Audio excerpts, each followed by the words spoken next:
후티 반군의 공격이 화물 운송료를 높인 거는 사실이지만 그게 전 세계의 물류에 큰 지장을 주거나 그게 유가에 영향을 미칠 정도라든가 천연가스에 크게 영향을 미칠 정도라든가 이 정도까지는 아니다. 그런데 미국이나 이런 서방 세력의 입장에서 보면 이건 그냥 테러 조직인 거죠. 미국은 분명히 이것이 확전되기를 원치 않습니다. 그거는 이 이스라엘보다 더 중요한 문제인 겁니다. 여기에 참전을 한다면 어쩌면 다른 것을 위해서 여기를 포기해야 될 수도 있어요.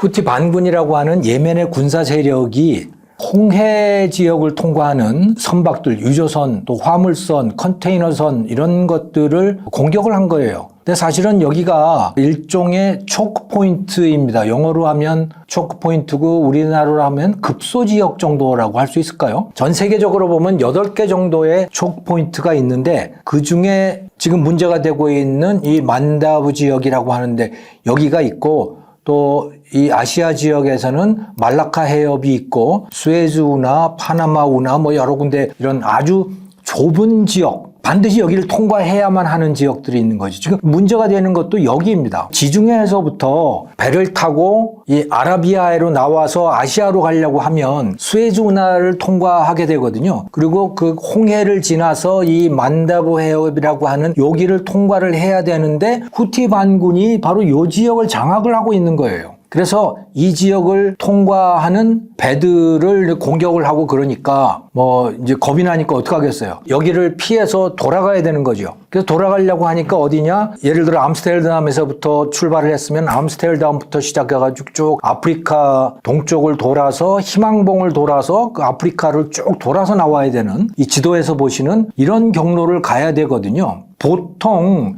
이 스웨즈 운하를 통과를 하게 되면 예를 들어서 암스테르담부터 샹하이까지 갈 때 스웨즈 운하로 가게 되면 그러면 34일이 걸리는데 이렇게 삥 돌아서 희망봉을 돌아서 가게 되면 43일이 걸린대요. 그러니까 뭐 9일이 더 걸리는 셈이고 그래서 운송비도 더 많이 들고 그러는 거죠. 그런데 뭐 어쩔 수 없이 그렇게 돼가는 상황입니다. 근데 이게 이 지역을 통과하는 화물 물동량이 상당히 많아요. 전 세계 컨테이너 물동량의 30% 정도, 또 석유, 천연가스 같으면은 14% 정도가 이 스웨즈 운하로부터 홍해, 그래서 이 만데부 요 해협, 요 지역을 지나간다고 해요. 원래 이렇게 많지는 않았었는데 우크라이나 전쟁을 거치면서 이렇게 됐다고 합니다. 그러니까 우크라이나 전쟁 때문에 유럽 국가들이 러시아의 석유와 천연가스를 안 사게 됐잖아요. 그러다가 보니까 이 러시아가 중국이나 뭐 인도나 이런 나라들의 석유를 판매를 해야 되는데 그러다가 보니 어떻게 되겠어요? 흑해로 해서 스웨즈 운하로 해서 홍해로 해가지고 이 지역을 통과할 수밖에 없게 된 거거든요. 그러니까 이것 때문에 물동량이 굉장히 늘어나게 된 거고 전반적으로 보면 우크라이나 전쟁 이전에 비해서 2.5배 정도로 늘었다고 해요. 물동량이. 가뜩이나 이런 판에 뭐 이런 후티 반군의 공격까지 있으니까 쭉 이렇게 돌아가는 그러니까 어쩔 수 없이 더 많은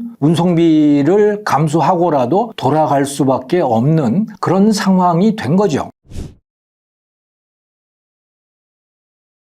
예, 운송비가 40%가 뛰었어요. 사실 그동안 이제 물동량이 좀 줄어들면서 전 세계적으로 좀 물동량이 줄었거든요. 이 스웨즈 이쪽은 물동량이 늘었지만 해운 회사의 입장에서는 물동량이 줄어든 셈인데 그래서 그 운송비도 떨어지고 상당히 그랬었어요. 그래서 이 선박 회사들의 주가도 안 좋은 상황이고 그랬는데 갑자기 이렇게 쭉 돌아가다가 보니까 운송비가 40%가 뛰었어요. 그러니까 운송 물량도 늘어난 셈이 돼버린 겁니다. 무슨 말이냐면 똑같은 화물을 암스테르담에서부터 샹하이까지 옮기는데 예전 같으면 34일이면 됐는데 지금은 43일이 걸리잖아요. 그러면 더 많은 배가 필요하게 된 겁니다. 그러니까 배에 대한 선박에 대한 수요가 굉장히 늘어나게 된 것이고 그래서 이 화물 수송비도 늘어나게 된 거고 그 덕분에 이 선박 회사들의 주가도 뛰고 하는 이런 일들이 있었습니다만은 주가에 대한 영향은 그다지 크지는 않아요. 그러니까 브렌트유 같은 경우에 보니까 5% 정도 올랐는데 이걸 올랐다고 그래야 되나 말았다고 그래야 되나 그걸 확실하게 판단하기 어려울 정도로 그렇게 됐고요. 그리고 2024년 내년 유가 전망을 보면 최근에 나온 유가 전망들을 여러 가지를 종합해 볼 때 브렌트유 같은 경우에 배럴당 75에서 90달러 정도로 예측이 됐거든요. 현재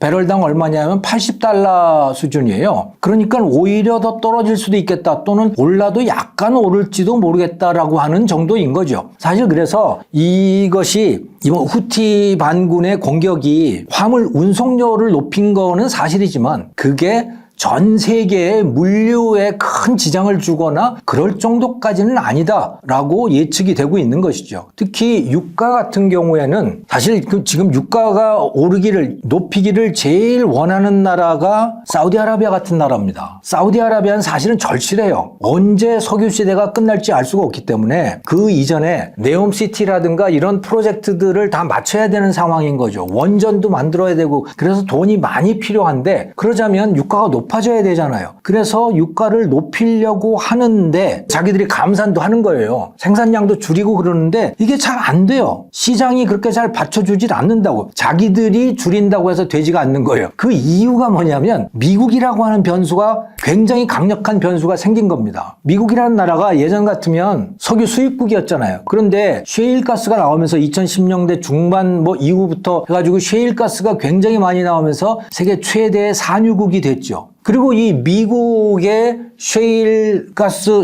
석유 생산 기업들은 이 오페크 이쪽하고는 전혀 교류가 없잖아요. 그냥 이쪽하고는 완전히 담을 쌓고 사는 거예요. 근데 사우디아라비아의 입장에서 사우디아라비아가 감산을 하면 그 오페크의 다른 나라들도 따라오는 성향들이 있습니다. 그래서 감산이 되는데 이 미국은 아니거든요. 자, 근데 감산을 해서 값이 조금 오를만 하면 어떻게 되겠습니까? 값이 올랐네? 셰일가스 더 생산해가지고 팔면 돈벌이가 좀 되겠군. 그래서 생산량을 폭발적으로 또 늘리는 거예요, 미국의 기업들은. 그렇기 때문에 사우디아라비아나 러시아나 이런 데서 감산을 아무리 해도 미국의 셰일가스 기업들이 전혀 무관하게 행동을 하고 있는 한은 석유 가격 조절이 안 되는 거죠. 그래서 오페크가 잘 먹혀들지가 않고 있는 겁니다. 그래서 이 석유의 물동량이 만약에 이 수에즈 운하 때문에 변화가 있다고 하더라도 또는 이 후티 반군 때문에 뭔가 변화가 있다고 하더라도 그래서 값이 조금 오르게 되면 미국에서의 생산량이 늘어나기 때문에 석유값이 잘 변하지를 않아요. 새로운 시스템이 작동을 하고 있습니다. 그래서 세계의 물동량에 어느 정도 영향을 주겠지만 그게 유가에 영향을 미칠 정도라든가 천연가스에 크게 영향을 미칠 정도라든가 이 정도까지는 아니다. 미국이라고 하는 변수가 있기 때문에 그러하다. 이렇게 이해를 하시면 될 것 같습니다. 네, 저도 이번 사태 때문에 이 후티 반군 또 예멘 역사에 대해서 쭉 훑어봤는데 정말 복잡하더라고요. 조그만 나라인데 어떤 나라 역사보다도 복잡해요. 그래서 머릿속에 딱 이렇게 그림이 잘 안 잡히는 그런 나라더라고요. 나름대로 제가 이해하는 걸 말씀을 드려보면 이 땅은 그 사우디아라비아 그 아라비아 반도의 제일 남쪽 끝에 있잖아요. 근데 여기는 1918년 이전까지 즉 2차 대전이 끝나기 이전까지는 이 중동 지역 전체가 다 오스만 제국의 영토였던 거죠. 그런데 다만 여기 그 예멘 지역, 그 지역 이름입니다만은 그 예멘 지역의 아덴만이라고 하는데 그 아덴만은 들어보셨잖아요. 그 아덴이라고 하는 데는 영국 영토였어요. 영국의 보호령처럼 돼 있었습니다. 왜 그러냐면 영국이 세계 바다를 제패하고 있었잖아요. 19세기 초부터 그랬었던 거죠. 근데 영국이 이제 인도를 식민지로 삼았지 않습니까? 그래서 인도로 사람이면 물건을 많이 실어 날라야만 했는데 이 1800년대 중반까지만 하더라도 선박들이 다 증기선이었어요. 그래서 석탄을 떼서 그걸 가지고 작동을 하는 그런 배들이었단 말이죠. 근데 석탄이 어마어마하게 많이 들어갔대요. 그러니까 석탄을 영국 런던에서부터 인도까지 가는데 필요한 석탄을 배에다 다 싣고 갈 수 없을 정도로 많은 석탄이 필요했답니다. 한번 항해. 그 중간에 어딘가 기착지가 있어야 되는데 그 기착지로서 제일 좋은 데가 바로 예멘 지역, 즉 사우디아라비아 반도의 제일 밑에 부분, 그 지역이었다고 해요. 그 런던에서부터 출발해가지고 아프리카 최남단의 희망봉을 돌아서 쭉 가는 그 항로를 이야기를 하는 겁니다. 그때는 수에즈 운하가 개통이 되어 있지 않은 그런 상황이었기 때문에 그랬던 거죠. 그래서 예멘의 해안 남부 지역은 영국의 보호령이었고 나머지 지역은 오스만 터키의 제국의 영토였었는데 거기에 살고 있는 사람들은 이 시아파 이슬람 교도들이었다고 해요. 자이딘이라고 하는 그런 이슬람 교도들이었는데 어쨌든 그 사람들은 이 오스만 터키 제국의 영토에 속해 있었던 거죠. 그러다가 1918년 2차 대전이 끝나고 그러면서 오스만 제국이 해체가 되지 않습니까? 해체가 되고 다들 이제 그 안에 민족 국가들이 생겨나잖아요. 터키도 생겨나고 뭐 사우디아라비아도 생겨나고 그럴 때 자이딘이라고 하는 시아파의 지역에 살고 있는 사람들이 그들의 주권 국가가 생겨난 겁니다. 그게 이제 북부 지역이었던 거예요. 남부는 영국의 보호령이었던 거죠. 그래서 북부는 이슬람 지역이고 남부 해안 지방은 영국 지방이고 그 영국의 보호령이었는데 이 영국의 보호령 여기는 이제 국제적인 색채를 강하게 띠고 있는 그래서 전 세계 인근의 지역에 모든 사람들이 들어와 사는 그런 지역이었대요. 말하자면 우리 아시아로 따지면 샹하이 같은데 또 만주 지방으로 보면 하얼빈 같은 데였다고 보시면 되는 겁니다. 그게 다 국제도시들이었잖아요, 한때는. 그래서 이 예멘 남쪽 지방도 그렇게 돼 있었는데 통치권은 영국이 갖고 있었던 것이죠. 그러다가 1960년대에 말이죠. 1960년대면 이제 냉전 시대로 접어들었잖아요. 그때 이 예멘 지역에서도 여기도 공화주의자들이 이제 많이 생겨났던 겁니다. 반제국주의자들, 뭐 사회주의자들 뭐 섞여가지고 민주주의 국가를 만들자라고 하는 그런 움직임이 강하게 나타났었고요. 원래부터 북부 지방에 있던 그 이슬람 나라는 이슬람 주권 국가는 신정 국가였던 거죠. 그런데 이제 민주정에 의한 공화국을 만들자라고 해서 새로운 국가를 만들게 되고 그게 1960년대에 그래서 예멘이라고 하는 나라가 그때 본격적으로 생겨나게 된 겁니다. 그러다가 큰 변화가 생겼던 것이 9.11 테러 때부터 본격적으로 문제가 되기 시작하는 겁니다. 9.11 테러에서 미국이 알카에다 소탕작전을 피게 되잖아요. 그러면서 이라크를 침공하고 이렇게 되는 거죠. 그런데 예멘 공화국의 살레 대통령이라고 하는 사람이 미국하고 손을 잡은 거예요. 그러다가 보니까 기본적으로 이 예멘 사람들 전체 대부분 사람들 원래부터 여기 살고 있었던 사람들은 이슬람이지 않습니까? 근데 이슬람 사람들로서는 그걸 받아들일 수가 없게 된 것이고요. 그래서 이때 후티 반군이라고 하는 게 이때부터 본격적으로 생겨나기 시작했다. 이렇게 보면 돼요. 그 후티라고 하는 거는 반군의 지도자였었죠. 지도자의 이름이었던 겁니다. 근데 이 후티 반군이 뭐 상당히 힘이 세지는 상태였는데 이 결정적인 기폭제가 됐던 거는 2011년이죠. 아랍의 봄이라고 여러분 들어보셨죠? 아랍 여러 나라들에서 튀니지부터 시작된 그 민주화 운동이 있잖아요. 이 아랍의 봄 때 이 예멘 반군, 후티 반군도 이때 굉장히 큰 자극을 받고 이때 힘을 또 받았던 겁니다. 그래서 이제 거대한 세력이 됐던 것이고 내전으로 발전이 된 거고 이들이 이 예멘 북부 지역에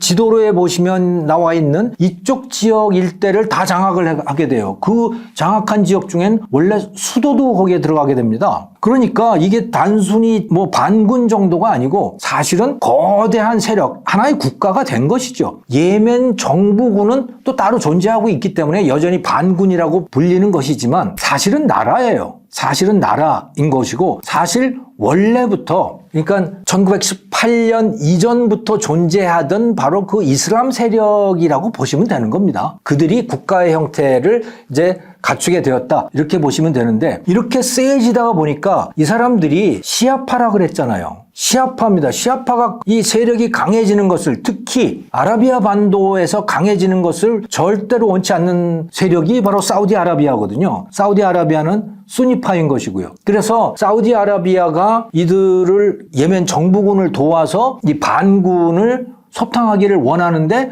제대로 잘 안 되고 있는 상태인 겁니다. 그래서 이 지도에서 여러분들이 보시듯이 여기서 하늘색이 후티 반군이 장악하고 있는 지역이고요. 이게 수도를 포함하고 있는 지역입니다. 그리고 황토색으로 되어 있는 여기가 예멘 정부군이 장악을 하고 있는 지역이고, 검은색 빛이 나는 이 지역이 이제 지금 교전이 벌어지고 있는, 서로 지금 쟁탈전이 벌어지고 있는 지역인 겁니다. 그러니까 사실은 우리나라 남북한이 나누어져 있듯이 그렇게 나누어져 있다고 보시는 게 더 나을 것 같아요. 이걸 반군이라고 표현하기도 참 뭐한 겁니다. 그런데 미국이나 이런 서방 세력의 입장에서 보면 이건 그냥 테러 조직인 거죠. 그들의 입장에서 보면, 그 반군 스스로의 입장에서 보면 자기들이 정당성을 갖고 있는 나라일 거라고 저는 이해가 되더라고요.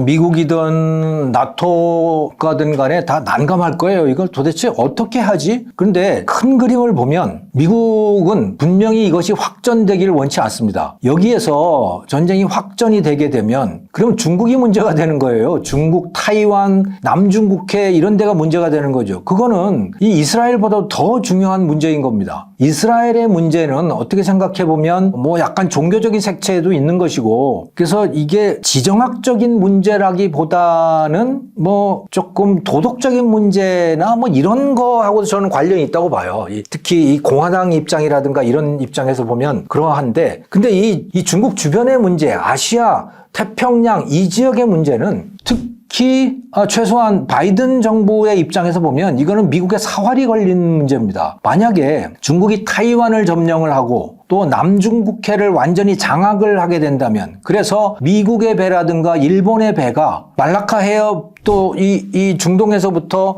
오는 이 항로를 활용할 수 없게 된다면, 그러면 이거는 그야말로 치명적인 일이거든요. 심지어 일본조차도 중국의 손아귀에 들어가게 되는, 그럴 수밖에 없는 상황이 되어버리는 거예요. 그것을 미국이 용납할 수 없다. 트럼프라면 모르겠어요. 트럼프가 대통령이 된다면 모르겠는데, 어쨌든 바이든이 대통령으로 남아있는 올해 2024년의 관점에서 본다면 이 타이완과 남중국해를 미국은 포기할 수가 없는 거죠. 그런데 여기서 중동에서 너무 일이 커지게 되면 그러면 그 붙잡히게 되지 않습니까? 그러면 중국 연안의 문제가 이걸 어떻게 손을 써볼 수 없는 지경이 될 수도 있는 거죠. 거기다가 이 나토 국가들의 입장도 마찬가지인 겁니다. 안 그래도 지금 우크라이나 때문에, 우크라이나 돈 들어가지, 거기에 무기 들어가지, 그것 때문에 뭐 정신이 하나도 없는데 여기에서까지 이 일이 벌어지면 그거를 어떻게 감당하겠느냐. 그건 독일도 그렇고 프랑스도 그렇고 그건 영국도 그렇고 다 마찬가지인 상황인 거예요. 특히 독일 같은 경우는 지금 아주 난감한 상황이 되어 있는 것이 경제 성장률이 마이너스로 가고 있습니다. 내년에는 더 심각해질 가능성이 높아요. 유럽에서 제일 돈을 많이 쓸 수 있는 나라, 그런 능력을 갖고 있는 나라가 독일인데 독일은 점점 더 돈을 쓸 수 없는 상황이 되어버리거든요. 그러면 중동에서 이렇게 전쟁을 벌인다고 할 때, 다국적군을 뭐 한다고 할 때 돈을 그럼 누가 쓰겠느냐? 그럼 프랑스가 쓰겠느냐? 프랑스가 어느 정도 쓰겠지만 한계가 있는 거죠. 경제는 독일이 제일 세니까. 근데 독일이 지금 저런 문제에 처해 있거든요. 그래서 관련된 모든 나라들, 여기에 참전을 한다면 낄 수밖에 없는 나라들은 모두 다 지금 난감한 상황이 되어 있는 겁니다. 어쩌면 다른 것을 위해서 여기를 포기해야 될 수도 있어요. 더 중요한 것들을 위해서. 왜? 여기에 묶이면 더 중요한 것을 포기해야 되니까. 저는 그래서 어떻게든 이것은 무마하려고 하지 않겠는가. 하다못해 이스라엘을 눌러서라도 가자 지구에서의 그 전투를 끝내려고 하지 않겠는가. 왜냐하면 후티 반군도 명분이 이스라엘이거든요. 이스라엘에서 가자 지구에서 이스라엘이 팔레스타인 사람들을 죽이고 있기 때문에 그걸 용납할 수 없다는 거 아니겠습니까? 그러니까 이스라엘이 전투를 멈춘다면 후티 반군도 뭐 굳이 자기들이 희생을 해가면서 그런 전쟁을 벌일 이유는 없는 것이죠. 그래서 미국도 이 서유럽 국가들의 입장에서는 어떻게 해서든 이스라엘을 주저앉히려고 할 것 같다라고 하는 생각이 들었습니다. 네, 김종호의 경제TV, 오늘은 수에즈운하, 홍해 이쪽에서의 위기와 후티 반군과의 관계에 대해서 알아봤습니다. 감사합니다.